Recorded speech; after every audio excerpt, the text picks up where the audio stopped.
नमस्कार दोस्तों। जैसा एनडीए का 6 सितंबर को आयोजित पेपर को मैं सॉल्व कर रहा हूं, तो इसमें हमने 110 क्वेश्चन तक सॉल्व कर लिया था। तो देखिए 110 का क्वेश्चन क्या हो जाएगा।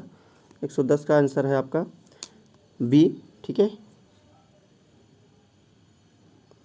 110 का आपका आंसर बी है। चलते हैं क्वेश्चन नंबर 111 पे। तो क्वेश्चन नंबर 111 पर देखते हैं क्या है। इसमें कहा गया राजमहल क्षेत्र में दामिन ई कोह क्या है। तो दामिन ई कोह क्या है, ये एक भूमि का विशाल क्षेत्र होता था। ठीक है, जिसे संथालों की भविष्य भूमि घोषित किया गया था। ठीक, क्वेश्चन नंबर 112। क्वेश्चन नंबर 112 में देखिएगा, 1857 के विद्रोह में निम्नलिखित कौन सा कथन सही नहीं है। तो 112 का आपका हो जाएगा सी। ठीक है, 112 का C. Question number 113। Question number 113 में कहा गया है कि पंचशील का सिद्धांत नहीं है। तो देखिए, शांतिपूर्ण सहअस्तित्व, क्षेत्रीय अखंडता का पारित सम्मान ये था। नाभिकीय निवारण का उस समय कोई ज़्यादा अस्तित्व नहीं था, इसलिए वो पंचशील सिद्धांत का हिस्सा नहीं था। क्वेश्चन नंबर 114, निम्नलिखित में किसने 1904 में क्रांतिकारी की गुप्त सोसाइटी अभिनव भारत की। तो वो बी डी सावरकर। इस जो अभिनव भारत की स्थापना की वो किसने किया था, बी डी सावरकर ने।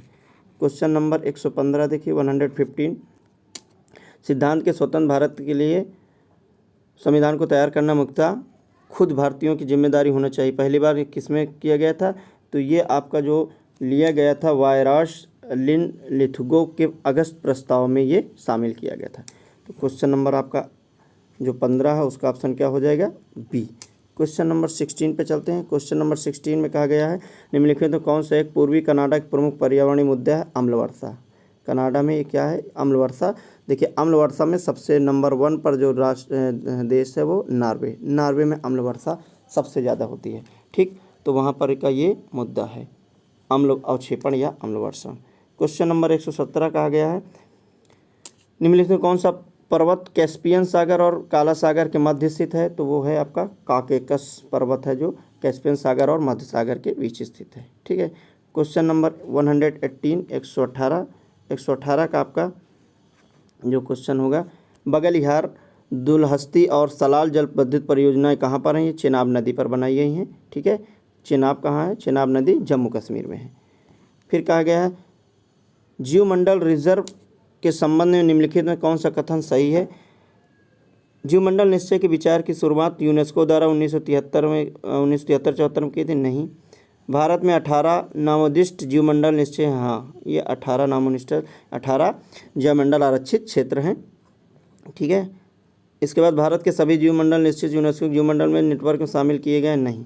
तो कुछ आपका विकल्प क्या है, दूसरा ऑप्शन सही है और दूसरा आपका कहाँ पे है, केवल बी। ठीक है, तो 119 का बी। 120 पर बात करते हैं, निम्नलिखित से कौन सा देश समुद्र की महासागर तक प्रत्यक्ष अभिगमन नहीं है। तो कौन सा नहीं है इसका, आर्मेनिया। ये चारों तरफ से भूमि से घिरा है, तो भूमि से घिरा होने के कारण समुद्र से इसका महासागरों से कोई संपर्क नहीं है, इसलिए महासागर द्वारा अभिगमन नहीं किया जा सकता। यानी ये पूरा लैंडलॉक है। लैंडलॉक का मतलब भूमि से घिरा हुआ। ठीक है, क्वेश्चन नंबर 121, एक ताप दीप्त वैद्युत बल्ब में बल्ब का तंतु किसका बना होता है। ये सभी जानते हैं, टंगस्टन का बना होता है, क्योंकि टंगस्टन का गलनांक सबसे अधिक होता है और इसका जो वो फार्मूला होता है वो जो प्रतीक होता है वो डब्लू होता है। ठीक है, क्वेश्चन नंबर 122 का आंसर आएगा आपका 240। ठीक है, एम्पियर। 123 में क्वेश्चन है निम्नलिखित कौन से एक ऊर्जा का मात्रक नहीं। तो ऊर्जा का मात्रक कौन नहीं है, किलोग्राम मीटर पर सेकेंड स्क्वायर, ये ऊर्जा का मात्रक नहीं है। फिर चलते हैं 124 पर। 124 में कहा गया है निम्नलिखित कौन सा कथन सही नहीं है। तो 124 के लिए कौन सा कथन इससे सही नहीं किया गया है, जैव ऊर्जा एक नवीनीकरण स्रोत है, सही है। गोबर गैस तब उत्पादित होती है जब फसल अवशेष वनस्पतियाँ गंदे पानी जल को ऑक्सीजन की अनुपस्थिति, ये भी सही है। बायोगैस का उत्पादन करने से मृदा एवं जल प्रदूषण कम होगा, ये भी सही है। इसमें कहा कौन कथन सही नहीं, तो अब केवल डी बचा, डी सही नहीं है। ठीक है, क्योंकि इसका जो तापन क्षमता होती है वो बहुत ही कम होती है। बायोगैस की जो तापन क्षमता होती है वो बहुत अधिक होती है, यहाँ पर इन्होंने लिखा बहुत कम होती है, यहाँ पे अधिक होती है। ठीक, क्वेश्चन नंबर है 125, प्रोकैरियोटिक जीवों में नाभिकीय क्षेत्र में झिल्ली द्वारा घिरा क्या होता है, न्यूक्लियोइड होता है। वो न्यूक्लियोइड जो होता है, ठीक है, वो झिल्ली द्वारा नाभिकीय क्षेत्र के रूप में जाना जाता है इसी को, ये जो घिरा होता है भाग। फिर कहा गया निम्नलिखित में कौन सा पादप ऊतकों में मृत कोशिकाएं होती हैं, वो दृढ़ ऊतक की, ये ऊतक की कोशिकाएं क्या हो जाती हैं, मर जाती हैं, ठीक है। तो आपका क्वेश्चन नंबर आपके 126 तक हो गया। अब 27 पर चलते हैं। कहा गया है उपास्थि कार्टिलेज निम्नलिखित किस में नहीं पाया जाता, तो यूरिनरी ब्लैडर, मूत्राशय में ये कार्टिलेज नहीं पाया जाता, ठीक है। दो उपग्रह वृत्तीय कक्षाओं में सूर्य की परिक्रमा करते हैं, उनकी कक्षाओं की त्रिज्या r बराबर r, r2 बराबर 4r हो जाएगी, तो ये क्या हो जाएगा, इसका हो जाएगा 1/8, ठीक। फिर क्वेश्चन नंबर 129, इसका जो आंसर आएगा 129 का आएगा आंसर आपका 5 एम्पियर, ठीक। 130 क्वेश्चन नंबर 130 का क्या हो जाएगा, आधा हो जाता है। ये एक समान तीव्रता का प्रकाश किसी पूर्णतः परावर्तक सतह पर गिरता है तो क्या करता है, क्षेत्रफल का आधा कर देता है। तो जब क्षेत्रफल आ जाए तो विकिरण भी क्या हो जाएगा, आधा हो जाएगा, ठीक। अब बात करते हैं 121 क्वेश्चन नंबर पर। मानव नेत्र का वह भाग जिस पर प्रतिबिंब बनता है, ठीक है, वो कहलाता है कार्निया। जिस पर प्रतिबिंब बनता है क्या कहलाता है, कार्निया।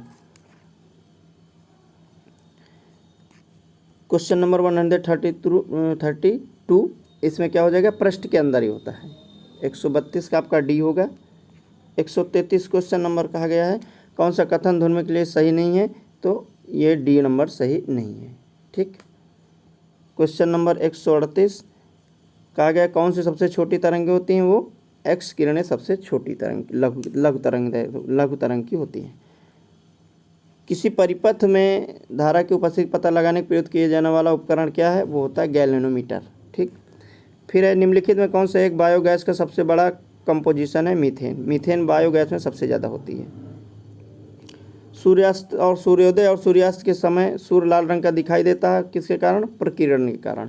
प्रकीर्णन के कारण ये सूर्य सुबह और शाम लाल रंग का दिखाई देता है। पूर्ण आंतरिक परावर्तन की घटना जो होती है वो जो रेगिस्तान में देखते हैं मरीचिका बनती है ना, जहाँ भ्रम हो जाता है कि पानी भरा है, दूर से दिखाई देने पर लगता पानी भरा, वो पानी नहीं होता, वो प्रकाश का पूर्ण आंतरिक परावर्तन होता है। लेकिन यहाँ पर इसका जो आंसर है सूर्यास्त और सूर्योदय के समय, वो आंसर आपका प्रकीर्णन सही है। तो क्वेश्चन नंबर आपका 142, एक लेंस की क्षमता +2 डायोप्टर है, ठीक है। अब इसका कहा गया तो कथन के बारे में कौन सा सही है, 142 का आपका हो जाएगा जो लेंस उत्तल है और उसकी फोकस दूरी कितनी है, 0.5 मीटर।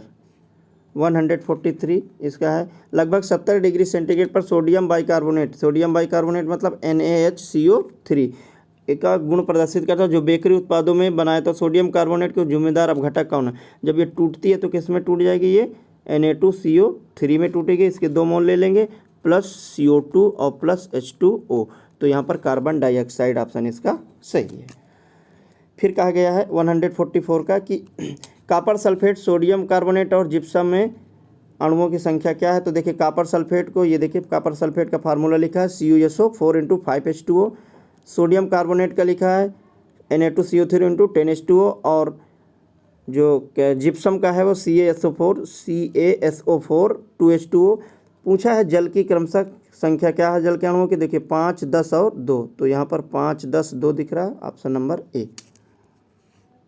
क्वेश्चन नंबर 145, तो ये देखिए कहा गया है कि जब सफ़ेद कपड़े पर हल्दी के दाग लगेंगे, देखिए हल्दी क्या है, जब साबुन से आप धोएंगे तो साबुन होती है क्षार, और जब क्षार हल्दी से मिलती है तो किस में बदल जाती है, रेड कलर में, लाल रंग में, लाल रंग के धब्बे हो जाते हैं। तो हल्दी किस रंग की थी, पीली, जब क्षार से मिली तो किस में बदल गई, लाल रंग में, और जब क्षार खत्म हुआ तो दाग फिर कैसा रहा, पीला, यानी आपका हो जाएगा पीला, लाल, भूरा और पीला, ठीक। क्वेश्चन नंबर 46, विरंजक चूर्ण और DDT के बारे में निम्नलिखित कौन सा कथन सही है। तो देखिए नंबर 1 कहा है दोनों अकार्बनिक यौगिक है, नहीं। दोनों कार्बनिक यौगिक है, नहीं। दोनों में क्लोरीन होती, हाँ, ये सही है। DDT और ब्लीचिंग पाउडर यानी विरंजक चूर्ण, दोनों में क्लोरीन होती है, क्योंकि ब्लीचिंग पाउडर का फार्मूला होता है CaOCl2, तो देखो यहाँ पर क्लोरीन भी है। और DDT का जो पूरा नाम होता है वो डाइफिनाइल ट्राइक्लोरोएथेन होता है, यानी इसमें भी क्लोरीन है, तो ऑप्शन नंबर आपका सी सही हो जाएगा। क्वेश्चन नंबर 140 कौन सा सबसे बड़ी जल शुष्कन का सबसे बढ़िया कौन सा उदाहरण है? Silica gel. सिलिका जेल इसका सबसे बढ़िया उदाहरण है।